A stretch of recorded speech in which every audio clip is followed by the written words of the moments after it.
We are honored to have Dr. Tim Monreal speaking to us today.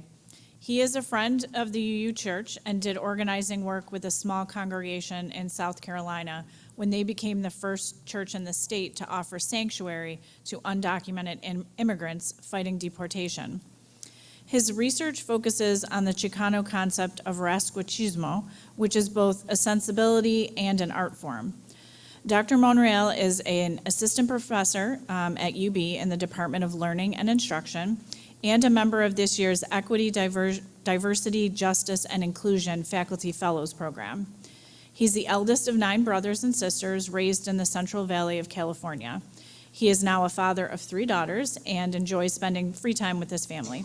Please join me in welcoming Dr. Monreal.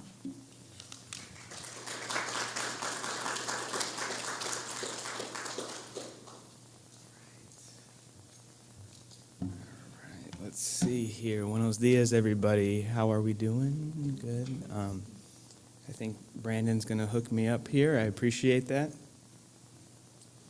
Wonderful. So like I was introduced, my name is Tim Monreal, pronouns he and him. And my talk today will be talking a little bit about Rasquachismx and hopefully how we can think about it, both as a concept but also kind of as a way of our own practice and praxis. It's really an honor to be here, and as Dory was saying, this does have a special significance to me because, I've had wonderful experiences with the UU, and I can even envision bringing my 3 girls back here someday. I know we've already done the land acknowledgement, but just as a way to kind of show that it's not just kind of a show or an empty thing. One of the things I always say on a personal note, I'm always in the process of relearning how to uplift, honor, and understand these past, presents, and futures so I can disrupt the violence of colonization.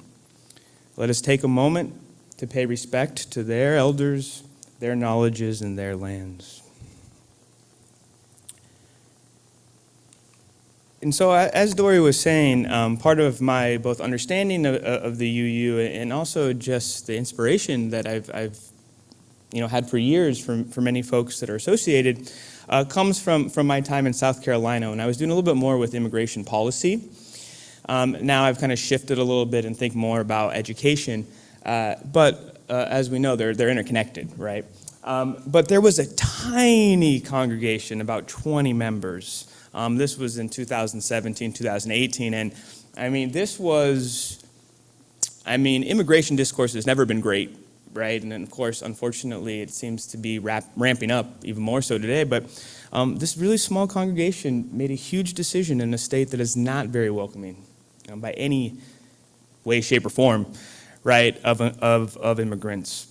And they decided that they were going to use their very small resources to really construct basically an apartment in the basement for any families that needed sanctuary. And this was a direct kind of flouting of a state law to which sanctuary was illegal. And so we worked with them for about a year to kind of do this with not only just the necessary resources, but also with care, dignity, and respect. And I really appreciated that from that congregation, was the idea that it wasn't just a space, right? But that this needed to be done in community, and it needed to be done with folks' approval. And so, I just want to highlight that because it does show the kind of the power of unity, as you were saying, even within our differences, right? And then, I'll hope to kind of bring some good vibes today, too, because I was talking to Dory, and she said, some people might actually know where you're from. And so my grandparents were migrant farm workers, but they decided to settle down in this huge metropolis called Fireball, California.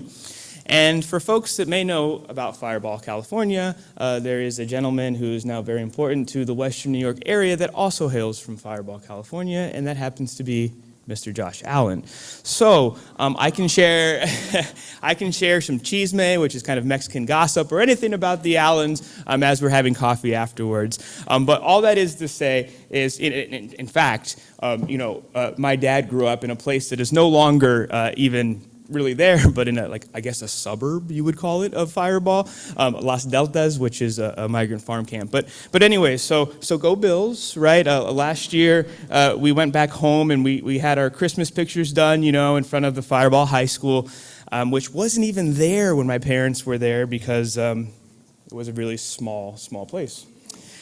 All right, so before I kind of jump, and I'm already kind of rambling, so I won't do that anymore, hopefully. But, as a way of both introducing myself and also talk about how I kind of came to this particular line of research, I'm just going to share a little bit about myself through the use of stories. And hopefully through the use of stories, you'll also kind of start to see some of this concept that I think a lot about, and also how we might use it. So I identify as Chicano. I have a Mexican father and a white mother. I am the eldest of 9 children, and I come from very working class, humble upbringings. Even though my parents are from Fireball, I grew up in Madera, which is just down the road, a small farming town in Central California. My first jobs were in packing sheds and picking fruits and vegetables. And growing up, I was so ashamed of this and so many of the other things that I'll just be describing very briefly. And even though my story isn't particularly unique, right, I think this speaks to the problem that both me and countless others have passed through, right, particularly for me schools, but generally just spaces where they feel unwelcomed and unbelonging. Schools made us invisible, right, our families, our stories, our histories, our ways of being, knowing, and navigating the world. And even though, right, many say things have changed, right, throughout my career as both a researcher, a practitioner, I don't necessarily think that's always the case. Let me see here. I thought I had another one. Oh yeah, sorry. And so here's kind of a story about that. So when I attended high school, my father had lots of cars. He seemed to get one each week. Trust me, my family was not rich. In fact, my dad never owned any of these cars in his ever-revolving collection. His compadre ran a used car lot, and cada semana my dad's new ride came complete with fluorescent green numbers in the upper corner. Warranty information was taped against the windows. Don't roll down the window, cabron, my dad would say. If so, the advertising information attached to the glass might get stuck in the door. You see, my dad needed a car, but with 9 kids and endless expenses, another lift wasn't in the budget. Thus, my dad borrowed one each week from his compa that ran the dealership. This is me and my dear abuela. I remember one time as a child, I went to IHOP, which was like a super big deal. And my grandmother and grandfather and I were there, and I asked the waiter for some lemonade. My grandmother quickly interjected, "What he means is a cup of water with 2 lemons." When the waiter left, my grandma turned to me and said, "Mijo, never pay for lemonade at a restaurant when you can make your own." When the waiter brought my water, my grandmother emptied 2 packets of Splenda into the cup. "Mijo, mira, you squeeze the lemons into the water, mix it with the sweetener, and then you have lemonade for free." She continues this to this day. And she also tends to walk away with 20 packets of Splenda for home as well. But anyways, that's another thing for another time. All right, so these really get at this idea of Rasquache. My grandmother's lemonade, my dad's rotating car collection were acts, what I call movidas of Rasquache or Rasquachismo. As Tomás Ibarra Frausto writes, to be Rasquache is to be down but not out, fregado pero no jodido. In an environment always on the edge of coming apart, the car, the job, the toilet, things are held together with spirit, grit, y movidas. To be Rasquache is to be proudly resourceful and resilient, to reclaim scrappiness as an intentional act of boastful inventiveness at the heart of surviving what are often oppressive material conditions. This is how I was raised. As my abuela said, "Mijo, where there is a will, there is a way." In short, beauty and agency are created both spiritually and aesthetically from molding worthiness out of perceived deficiencies. And this is from our ranch here. You probably can't see this, but that's a diving board that we have turned into a bar. These are like Rasquache moves, right? It's using what you have both in a playful but very serious way as well. And so to continue, Rasquachismo is this collection of improvised movidas, doing the most with the least and making do with what's at hand. Hacer para rendir cosas. That springs from this insistence to survive our daily grind, but also stitching together a life of dignity. And some other kind of Rasquache ways of navigating the world. I'm sure we all do this, though, and that's what I want to make connections to at the end, right? But, you never know when you're in a Mexican or a Latino household, right? You see planter things from all sorts of things. Another thing to always be careful about if you ever go into a Latino household is if you see a butter container, you open that up, you're probably not going to get butter, okay? So just be careful, all right? And these are working class things, right? It's not only Latinos. And then, of course, right, we have a tamal shop right there in the back of our car. That is something I will say. I love Western New York, and I love the Bills, but I really could go and use some tamales from the corner. All right. And so some other examples of Rasquache include, right, like I said, turning that car into a business that sells tamales, using shoelaces to fix cars. I mean, lowriders are like the ultimate Rasquache thing. Turning one's home into an ad hoc installation of bright colors, flower pots. We all know that house, right? That house is every house in many places in California. But the key here is these are things that we think we should be ashamed of and embarrassed about, but they're not, right? They're ways that bring people joy and dignity, especially when a lot of the traditional avenues to that are kind of closed off. One of my favorite things here is there's this list of Rasquachismo, and high Rasquache is shopping at JCPenney's. And the way that I think that's really funny is because that's what my dad still does to this day. And so aesthetically, right, we also see, and particularly the Virgin of Guadalupe, connected most to the Catholic faith, right, also is very prominent in many of these Rasquache acts or movidas. I see somebody laughing, and I'm glad, because that is, in fact, a bathtub that has been painted and now made a shrine, right? Christmas tree lights are a part of almost every altar that you'll imagine, right? But we see, too, that this is all across the United States, right? This was in South Carolina where I actually did my PhD. And you'll see things like this all over the place. And so I think as a way to kind of show this concept a little bit more, there's just a 3-minute video, and I think, Brandon, you want to try and just play that for us, and then I'll kind of make some last connections, and then, look forward to chatting with you a little bit more after the service.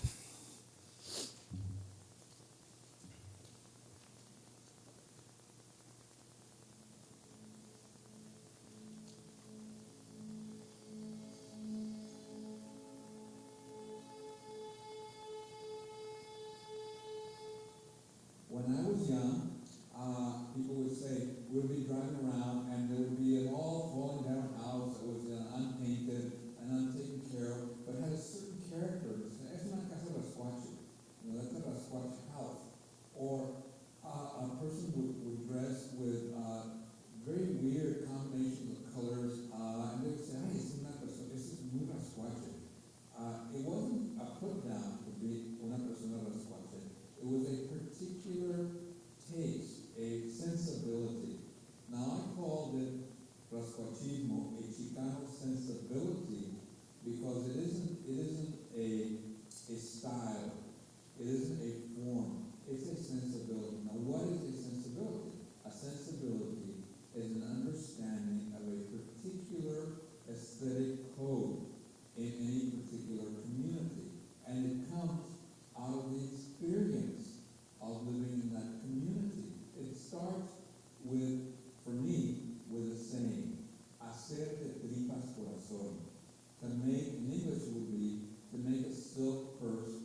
together and they made a curtain for the operas, the early operas.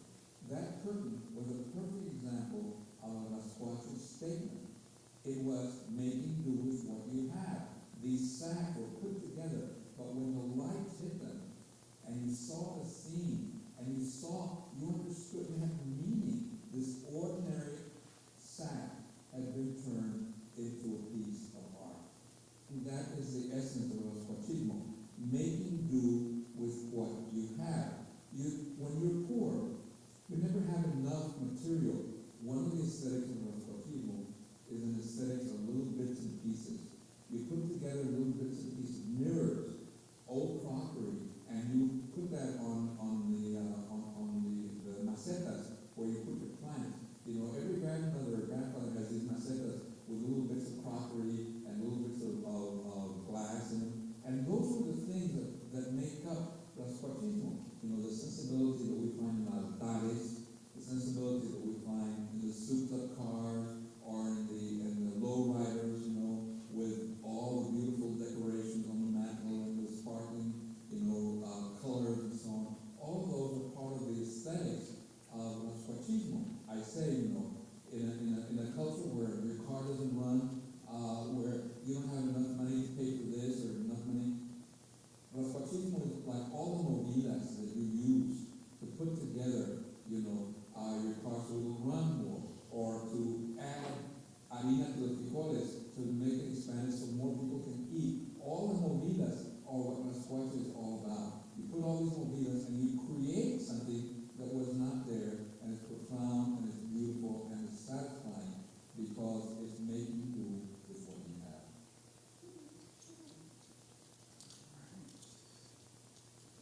I love that part at the end, right? It's about creating something, and it's about making something beautiful as well.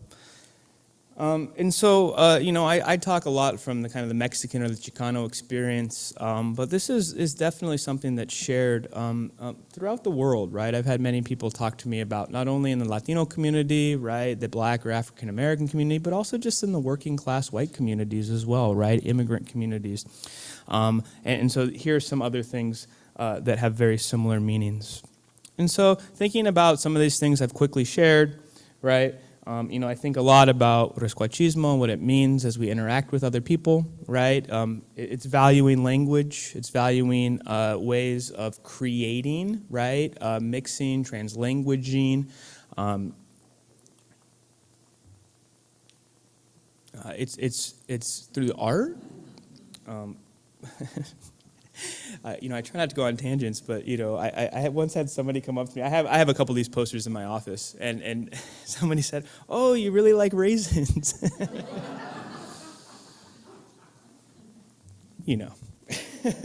But the art, right, is particularly political art. Space, right? How we create, make, share space.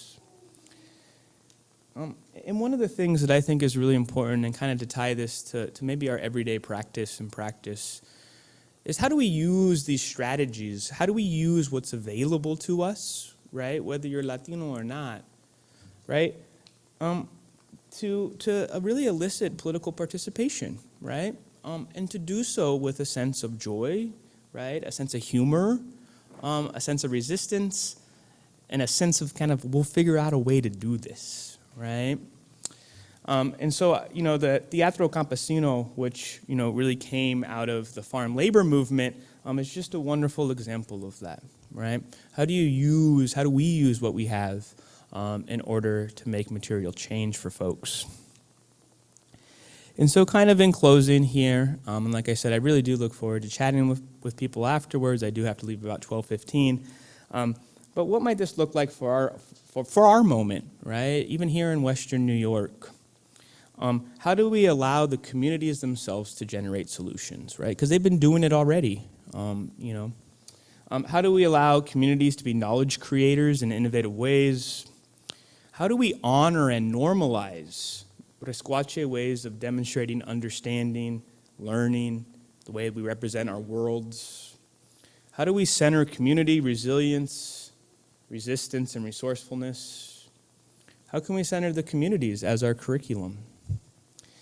And then how do we also share our own Rasquachismo, right? How do we share those moves that our families have made, right, to exist in worlds that are unfortunately are not welcoming for a lot of folks, right?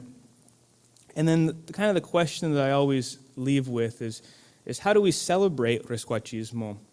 Use it in our teaching, organizing, activism, advocacy, et cetera, et cetera. How do we honor it in everyday life, acknowledge its beauty, and still fight, right, for larger social change, right? Because, it takes not only these individual acts, but community and communal acts as well. So with that, this is my father. If you want some very cheeky humor, this is a band called Metalachi, and they combine hardcore punk and metal music with mariachis, and that's Rasquache, and that's my father. It just happens to be one of his favorite bands. Anyways, thank you so much for your time. Thank you so much for the space. I really appreciate it, and go Bills. Thank you.